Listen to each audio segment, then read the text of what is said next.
Lions, how are you guys doing today?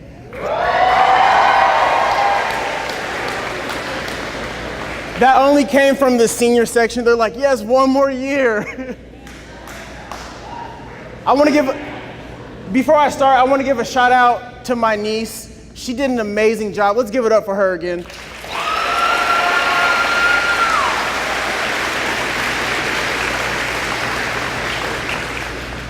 I also need to give a big shout out to my wife and my newborn child. They are here. Emily, please, can you please stand up with the little cute baby?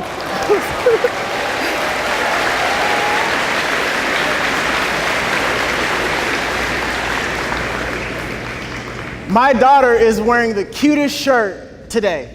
It literally says, "My dad is the best motivational speaker ever."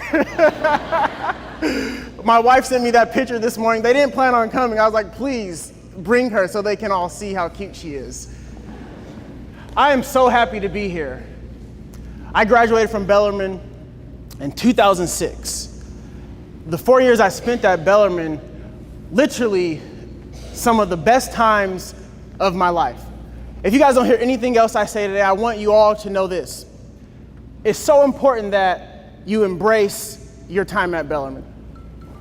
When I was here, you can answer that, it's okay. When I was here, I didn't do the best job at embracing my time. When I was here, thinking back as I was preparing and reflecting on what I wanted to share this morning, my 4 years here, I promise you guys I was in some of the best shape of my life. I went from chiseled to now jiggled. But I'm getting back. Today I don't want to take too much of your time. I know you guys have a great day planned, a lot of exciting activities. I want to talk about two things. As we talk about resiliency, the ability to overcome obstacles, the ability to withstand any situation, I want to talk about two things and share two stories. The first thing I want to talk about is faith. I believe faith is synonymous with confidence, the ability to believe in yourself. When I was young, I didn't know how to overcome obstacles. When I was young, I had no faith. When I was young, I had no confidence. But I started to have these big dreams for myself. One of those dreams, I wanted to play college football. I knew that was one of my dreams, and I knew it was one of the only ways I can get to college for free. So as a young kid, I remember I went to my brother and I shared my dream with him. I really didn't have the faith. I used to give up. I used to quit a lot because of the obstacles and the adversity I faced, but I had these dreams, and I went to my brother. I said, hey, bro, I want to play college football. I was 11 years old, and my brother said, well, you have to start playing football right now. And I'll never forget my first practice. It was at Al Davies Boys and Girls Club. I went to practice, and I showed up, and I didn't really have faith, and I couldn't see that far into the future. So I walked onto the field. I didn't have a lot of confidence. I was kind of walking with my head down, and I went to the coach, and the coach said, hey, what position do you want to play? I said, well, I want to play running back. The coach kind of looked at me. He said, you ain't no running back. I said, come on, coach. He said, go with the offensive line. I'm like, okay, I'll go with the offensive line. So we had a practice, and then this was at the beginning of summer, and they just wanted us to work with our positions a little bit. And at the end of this practice, he said, this is what you all have to do. He gave us workouts to do. And so for that whole summer, we all had a decision we had to make. Either we're going to work for the position we wanted to play, or we're going to come back and we're going to play the position that the coach put us in. But I knew I wanted to play running back, and so I went back to my brother, and I really didn't have that much confidence. And my brother said, well, you have to build confidence. He said, you know, you could build faith. I said, how? He said, well, you have to create better habits. Because your habits, they become your purpose. Creating good habits, it makes it that much harder to quit when you face tough situations. So I said, how do I do that? He said, well, you have to work out, you have to get a little faster, you have to prove everyone wrong. I said, okay, bro. So I remember every day that summer, I'll wake up at my grandmother's house on the hilltop. on 8th and Cushman. And I would jog down to Stadium High School. We can boo Stadium right now. I would jog down to the Stadium Bowl. As an 11-year-old kid, I would run those stairs every single day for that whole summer. And I remember when I went back to practice after 2 months of jogging down to the Stadium Bowl and running those stairs, I built some faith. I built some confidence. And so I kind of walked on that practice field with a little bit more swagger. My head was no longer down. I have to show you guys how I walked on the field. We get there, I see the coach. I waited for him. You know, some people, they're just extra dramatic. I was that kid, just overly dramatic. I waited for the coach to look at me. Right when he started looking at me, I just kind of walked some more swagger. I'm like, hey, coach, I want to play running back. He said, boy, you ain't no running back. I said, but coach, I worked all summer. I built confidence, and now I really have faith. I really believe that I can go to college and I can play running back. He said, you know what? I'm not going to argue with you. This is what you have to do. If you can race all these guys on the team, and if you win, if you beat them in a race, I promise you will be the running back. I said, okay, coach, I got this. I knew I worked hard. I really started to believe in myself. I had faith. Coach said, set, go. We start running. I'm like in dead last. I'm just kidding. Wouldn't that be a terrible story? I worked so hard all summer, and then I took last place. But listen, guys, failure's okay. He says, set, go. We start running. We get all the way to the end of the field, touch the line, run all the way back. I won the race. Yeah, we can clap for that.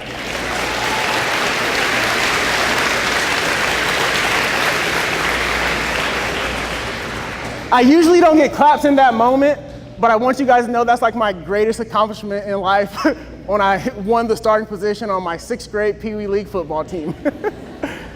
After I won that race, the coach, he kind of looked at me, looked at the other teammates, and he said, hey, I always knew that you would be the running back.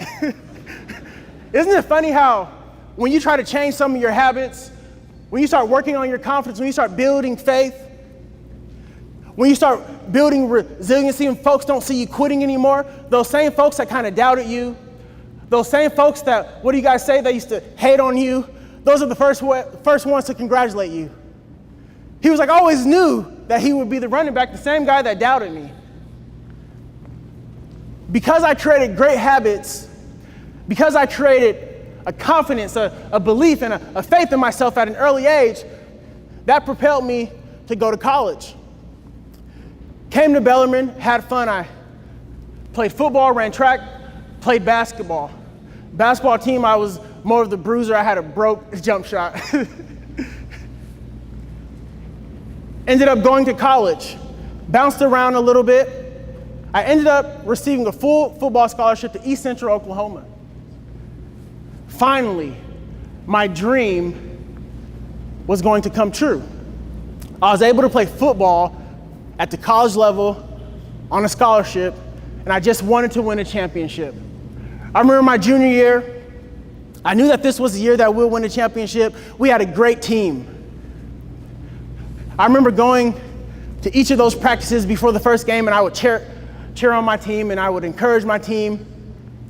That year, that team, I don't know how else to say this, we were like the opposite of good.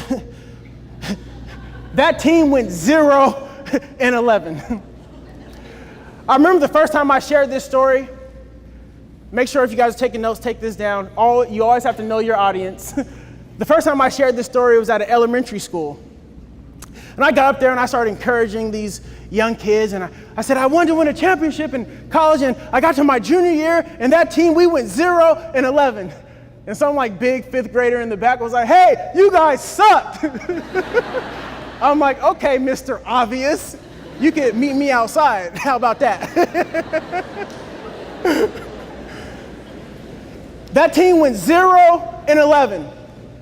We literally lost every game. So I got to my senior year, And I knew that this was it.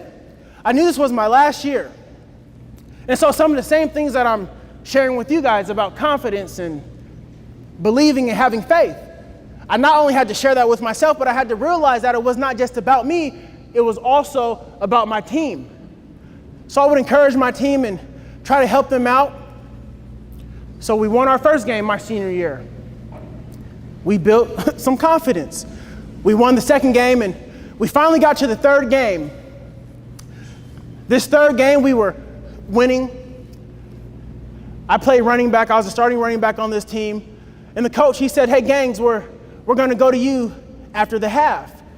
I said, "Okay, coach." He shared the play with me, and I knew the play was destined to run toward my sideline. That was the design of the play, right?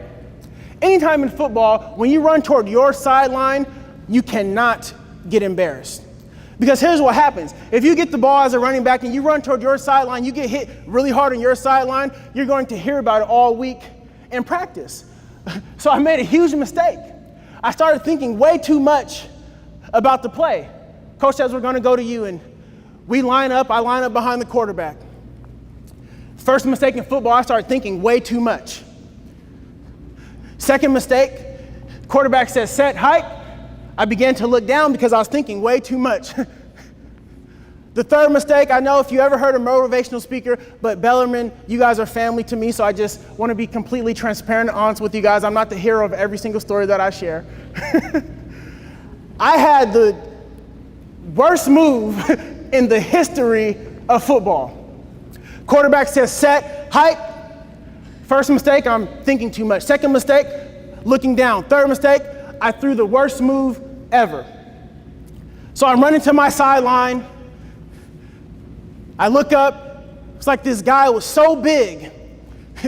He was like 7 feet tall, just muscles popping out. This guy looked like Shaquille O'Neal in football pads. I think he was even foaming at the mouth. This guy runs towards me. Had the terrible move. You guys want to see the move? My man's like, "Yeah, for sure." I'll show you guys the move. You guys want to see the move? Get the ball, run towards the guy, look up, Shaquille O'Neal running at me in football pass. Terrible move. I tried to move my hips, but I always had like stiff hips, so my hips didn't move. The move went something like this.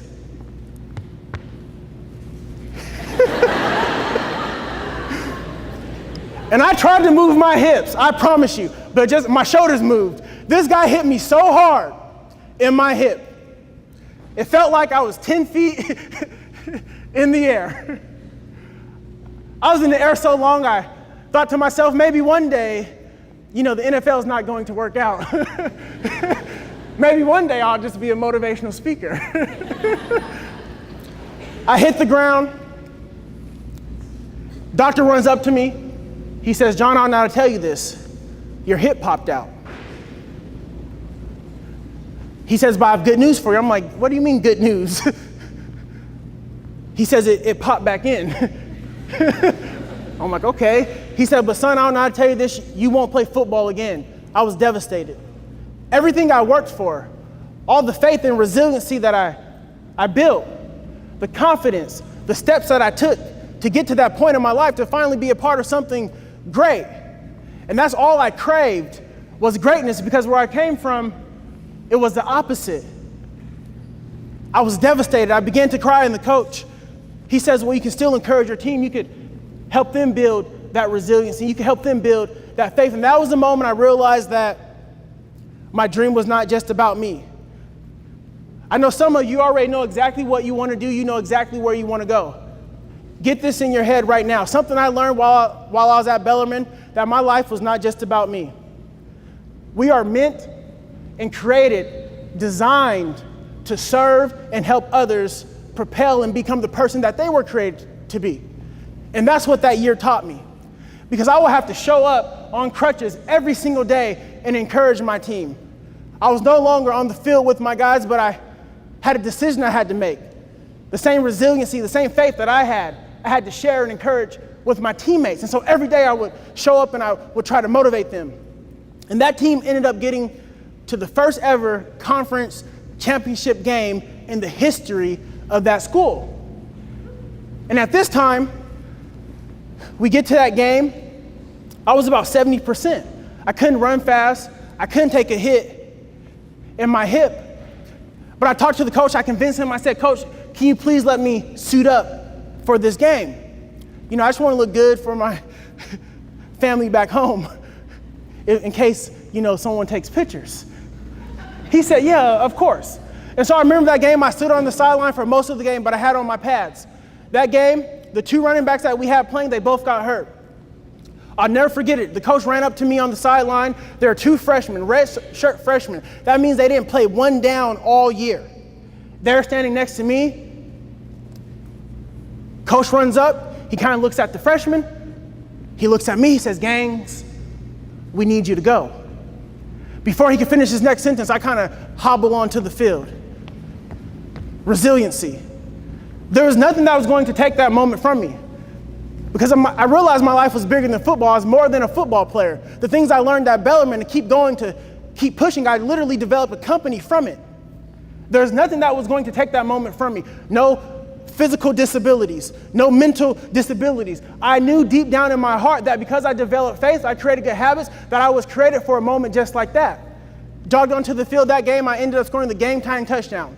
The kicker came in, he kicked the game-winning field goal. Finally, my dream had come true, to win a championship at the college level.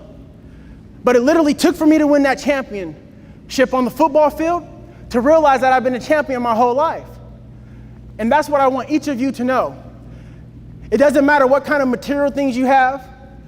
It doesn't matter what you accomplish in the classroom. It doesn't matter what you accomplish on the court, on the field. What matters most is what's in your heart. What matters most is what you're doing for others. What matters most is that your belief affects and impacts others. Because it took for me to win that championship to realize that I've been a champion my whole life. As we talk about resiliency, a champion is someone that just defeats all rivals in competition. If you're here right now, that means you have a purpose. If you're here right now, that means you have a heartbeat. If you're here right now, that means you defeated some obstacles. I guarantee you this, one thing that we all have in common, we've all faced some type of obstacles before. We've all faced some type of adversity before, and I want each of you to know that through your faith, you develop a champion mindset, a belief in yourself that impacts and helps others. Faith. Second thing, love. The second thing that propelled me to this moment was love. I believe love in its purest form is forgiveness. I believe love in its purest form is forgiveness. Through my life, I thought I achieved some success, but I always felt like I had something holding me back. Because this is what happens. If you have someone offend you, or if you have someone hurt you, you have someone cause that adversity for you, and you hold on to that, that's actually holding on to you, because what we hold on to holds on to us. What we don't let go of will never let go of us. And so as I began to climb this ladder of success, and I began to tackle some of my goals, I still felt empty on the inside. Although I developed this faith, I still feel empty on the inside because I had no love. Love in its purest form, I believe, is forgiveness, because there was people in my life that I needed to forgive. And this is what I'll close with. This is the story I'll close with, because I don't want you to leave here with the same mentality. It's great to have resiliency and faith, but if you're holding on to something, let it go right now. Allow this year to be the best year of your life. I knew there was more that I wanted to accomplish, but I had no love. I had no forgiveness. That came to me when I was in college. I called my dad. My father was the same father that abandoned me when I was 7 years old. The same father that left me when I was 7 years old. As a 7-year-old boy, I came home one day and I found my mother dead. That same father.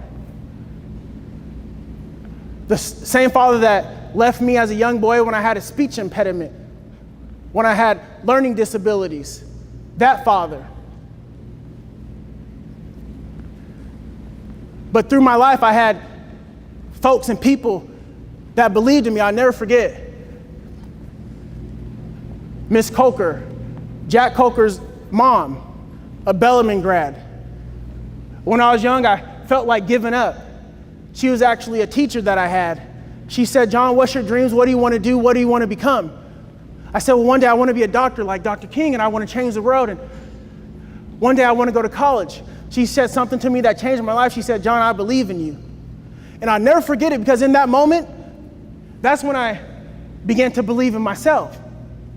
And in that moment, that's when I was introduced to this idea of love.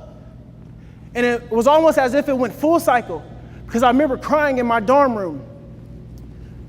And I called my father and I said, Dad, I forgive you. It was a short conversation. He said, son, I love you. I said, Dad, if there's something that I ever did to hurt you, I want you to forgive me as well. We hung up the phone. But I wanted my forgiveness to become action. And so we went 5 years of having conversation on the phone and talking some, but I knew that I wanted my forgiveness to become action. Because that's what happens when you truly love and when you truly forgive. It shows up every day in your life. So I called my dad. I said, Dad, I just bought a duplex here in Tacoma. I want you to move back home.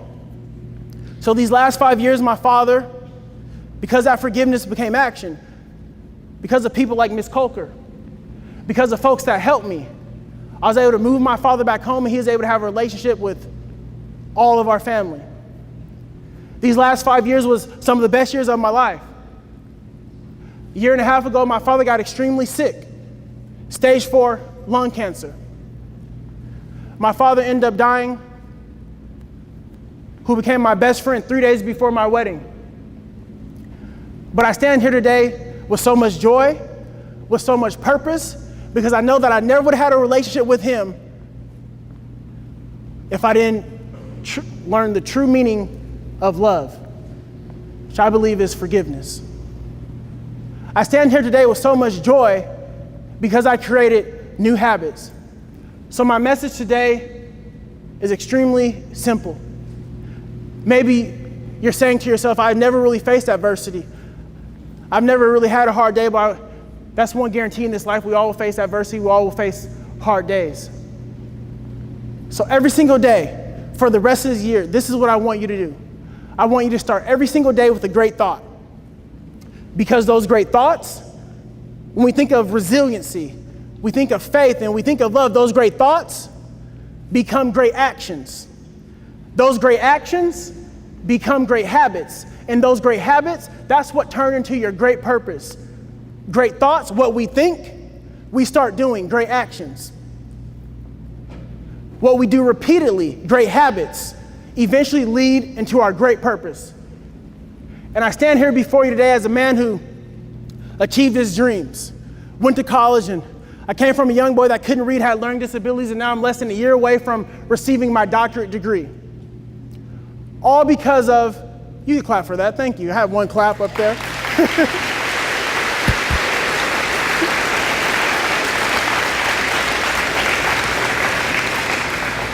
All because of the principles I learned at Bellarmine. Resiliency, being able to withstand. Faith, always believing. Love. Now that allows me to wake up every single day with a great thought. So in closing, I want you all to repeat after me. When I say great thoughts, you say great thoughts. And take this mentality, not just today, but for the rest of the year and for the rest of your life. When I say great actions, you say great actions. You guys ready? Had like one yeah. There we go. Great thoughts? Great thoughts. You can't say great thoughts in a mediocre tone. You have to say great thoughts with some passion. You have to say great thoughts like you really want to break a cycle. You have to say great thoughts like you really want to serve and help other people. You have to say great thoughts like you were really created for a great purpose. So let's try that one more time. Great thoughts? Great thoughts. That's the lines I know. Great actions. Great actions. Great habits. Great habits. Great purpose. Great purpose. Hey, I love you all. I would just like to say in closing to all the teachers and the coaches in here that impacted my life, I want you to know that I love you dearly. You mean the world to me, and I could do this every day for the rest of my life because of the impact and the sacrifice that you all made for me. I love you guys. Go Lions. Thank you.